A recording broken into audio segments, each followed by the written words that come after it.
আসসালামু আলাইকুম। আপনারা সবাই কেমন আছেন? আশা করি আপনারা সবাই ভালো আছেন। আপনাদের মাঝে নিউ একটা ব্লগ ভিডিও নিয়ে চলে আসলাম আমি মোল্লাবাড়ির বড় বউ। শুরুতেই বলে নেব ভিডিওতে কি করব, কে বিদেশ থেকে চলে আসলো। ভিডিওর বিস্তারিত ফার্স্টে বলে নেব, ভিডিওটার সাথে থাকবেন, পুরো ভিডিওটা আপনারা দেখবেন। হঠাৎ করে আমার দেবর বিদেশের থেকে বাংলাদেশে কেন চলে আসলো, আর মাহিয়ার জন্য কেন পিৎজা আনা হলো, মাহিয়া পিৎজা খেতে কেন বায়না ধরলো, আর আমার দেবরকে রিসিভ করতে কে কে চলে গেল, সব কিছু নিয়ে আজকের ভিডিওটা দেখতেই পাচ্ছেন। মাহিয়ার অনেক পিৎজা পছন্দ। পিৎজাটা আনা হয়েছে কাজিরহাট পুরান স্ট্যান্ড থেকে। যারা আনবেন তারা আমাদের সাথে যোগাযোগ করতে পারবেন। আমার ফ্রেন্ডের দোকান, তারা অনলাইনেও বিক্রি করে। এইদিকে মাহিয়া পিৎজাটা খেয়ে দেখতেছে কেমন হয়েছে, কিন্তু পিৎজাটা আনা হয়েছে আমার 500 সাবস্ক্রাইবার হয়ে গিয়েছে। ওরা বলেছিল 500 সাবস্ক্রাইবার হয়ে গেলে আমরা ছোট ছোট সদস্য আছি, তাদেরকে কিন্তু পিৎজা খাওয়ানো হবে। রুহি মাহি আমার কাছে বায়না ধরেছে। আমি বলেছি আচ্ছা যদি হয় তাহলে তোমাদের খাওয়াবে। এখন কালকে রাতে এসে বলতেছে, মা কালকে তো আমাদের 500 সাবস্ক্রাইবার হয়ে গিয়েছে, আপনারা এত পরিমাণে ভালোবাসা দিয়েছেন, একদিনে আমার 500 সাবস্ক্রাইবার হয়ে গিয়েছে। তারপর আমার পাশে সাপোর্ট করার মতো অনেক লোক আছে, যেরকম লতা, সাদিয়া, মাসুদ, রেশমা, ওরা অনেক সাপোর্ট করছে, এই কারণেই হয়েছে। লতা সবসময় আমায় সাপোর্ট করে, কিন্তু লতা বাড়িতে নেই। লতা আসলে সুন্দর করে বড় করে একটা পার্টি দেওয়া হবে, দেখতেই পারবেন। লতা চলে আসবে 2-1 দিনের ভেতরে। আমার দেবর চলে এসেছে, তার জন্য এখন সুন্দর করে পিৎজাটা কেটে আমি রেশমাকে বললাম যে সব বাচ্চাদেরকে দাও, তারপর খাক, না হলে তোরা সবাই ছোট, মারামারি করবে যে কে কোনটা নিবে, একবারে পরিবেশটাই নষ্ট হয়ে যাবে। সেই কারণে রেশমা পিৎজাটা সুন্দর করে কেটে বাচ্চাদেরকে দিচ্ছে, দেখতেই পাচ্ছেন। আপনারা আমাদেরকে এরকম ভালোবাসাই দিবেন, তাহলে আমাদের ভিডিও করতে আগ্রহ জাগবো। আপনাদের ভালোবাসা পেয়ে প্রতিদিন ব্লগ ভিডিও ছাড়ার জন্য এত পরিমাণে একটা আগ্রহ জাগে, সেটা আপনাদের বলে বোঝাতে পারবো না। এইদিকে আবার আমার ছেলেটা উঠে গেছে ঘুমে থেকে, এদিকে আবার কারেন্টও চলে গিয়েছে। এই জন্যই ফ্ল্যাশ মারার কারণে ওদের চোখের ভেতরে কীরকম লাল লাল ভাব দেখা যাচ্ছে, দেখতেই পাচ্ছেন। পিৎজাটা আনা হয়েছে কাজিরহাট থেকে। কাজিরহাট পুরান স্ট্যান্ডের ওইদিকে একটা রেস্টুরেন্ট হয়েছে, সেখানে এটা আমাদের ফ্রেন্ডের রেস্টুরেন্ট, সেখান থেকে আনা। ওরা এখন নতুন বানায়, তার জন্য একটু অন্যরকম, কিন্তু যেটা চাঁদের বাড়ির ওইদিকে এই পিৎজাটা অনেক সুন্দর। আমরা একদিন ঘুরতে যাব, আপনাদের সাথে শেয়ার করব, দেখতেই পারবেন। এদিকে রেশমা আপনাদের দেখে হাসি দিল, দেখতেই পারছেন। আমি বললাম রেশমা তুমিও খেয়ে নাও পিৎজাটা কেটে।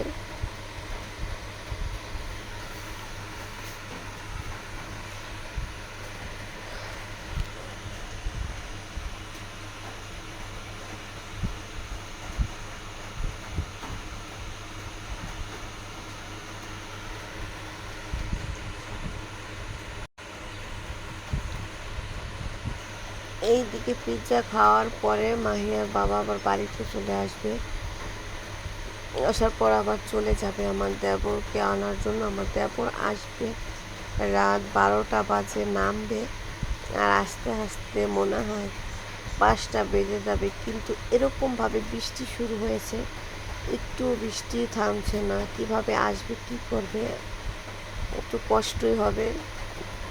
গাড়ি চলে এসেছে গরম বাজার, খাওয়া দাওয়া করে তারা চলে যাবে এয়ারপোর্টের উদ্দেশ্যে।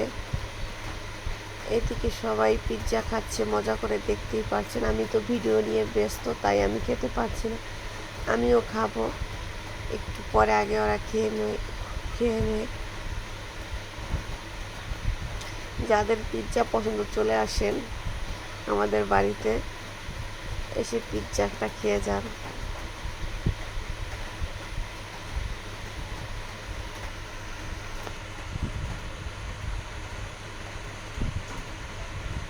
চোখের ভিতরে লাইট জ্বলে গেছে, কারণ কারেন্ট নাই। পিজ্জা তো আমাকে তো দিছিলাম, মনে হয় একটু ছোট আছে একটু, কিন্তু কি জানি না। পরে বলতেছি দাঁড়া, তোর জন্য আরো স্পেশাল খাবার বাড়িতে আসলে সেই খাবারটা বানিয়ে দেব।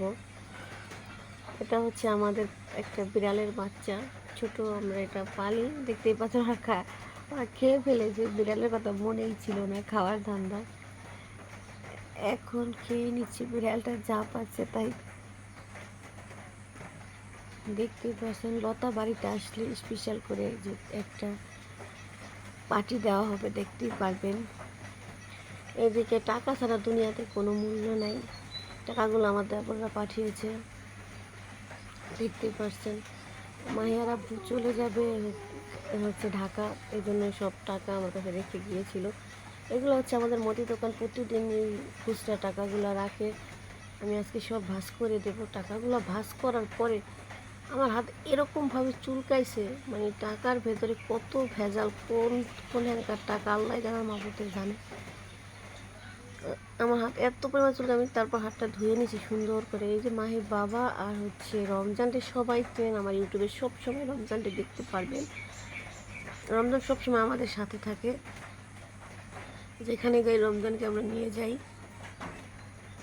রমজানকে সব সময় পাওয়া যায়।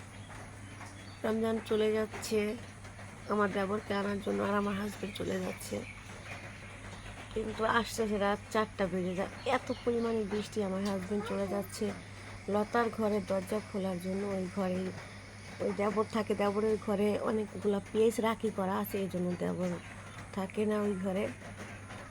লতা তো বাড়িতে নেই, ঘর তালা মারা ছিল। এদিকে আবার এত কলা থাকতে দেখে না, ফের ভাইয়া কলা কিনে নিয়ে এসেছে। এগুলা দেশি সবজি কলা। আমি বলতে বাসায় এত কলা থাকতে আবার কেন কলা নিয়ে এসেছেন, এটা কাঁচা, তাই। কলা খাওয়া ভালো স্বাস্থ্যের জন্য, আপনারাও বেশি বেশি করে কলা খাবেন, শরীর ভালো থাকবে, সুস্থ থাকবেন, ভালো থাকবেন। এইদিকে আবার ফ্রিজ থেকে মাছ মাংস নামিয়ে নেব, কারণ এখন সকাল হয়ে গেছে, আমাদের আবার আস্তে আস্তে 5টা বেজে গেছে। এদিকে ভোর হয়ে গেছে, দেখতেই পেরেছেন। শুরুতেই বলে নিয়েছি আজকে হচ্ছে রাত থেকে সকাল পর্যন্ত কি করলাম, সম্পূর্ণ ভিডিও তো বুঝতেই পেরেছেন। এখন মুরগির মাংস নামিয়ে নেব আর ভাত বসিয়ে দেব। এদিকে মাহি এখনো ঘুম থেকে উঠে একটা মোবাইল, আর কিছু পাক আর না পাক, পরীক্ষা চলতেছে, শনিবার দিন গণিত পরীক্ষা, কিন্তু বাচ্চাদের কাজ মোবাইল আর মোবাইল, মোবাইল ছাড়া কিছুই বুঝে না। এইদিকে যদি হয় বৃষ্টি, আমার ছেলের অবস্থা 2টা ছাতা নিয়ে ওর বাবার জুতা পায়ে দিয়ে হাঁটতেছে, কি আর করব। এখন রান্না বসিয়ে দেবো, ভাত রান্না করবো আর মুরগির মাংস। এদিকে আমার ছেলের জন্য আবার সিমাই রান্না করবো, ফিটারে ভরে দেবো, খাবে। দেখতেই পারতেছেন, সুন্দর করে একটু পানি দিয়ে ভিজিয়ে নেব, একটু নরম হলে তারপর রান্না করব। আপনারা সবাই আমাদের জন্য দোয়া করবেন, আমরা যেন সুস্থ থাকি, ভালো থাকি। আপনাদের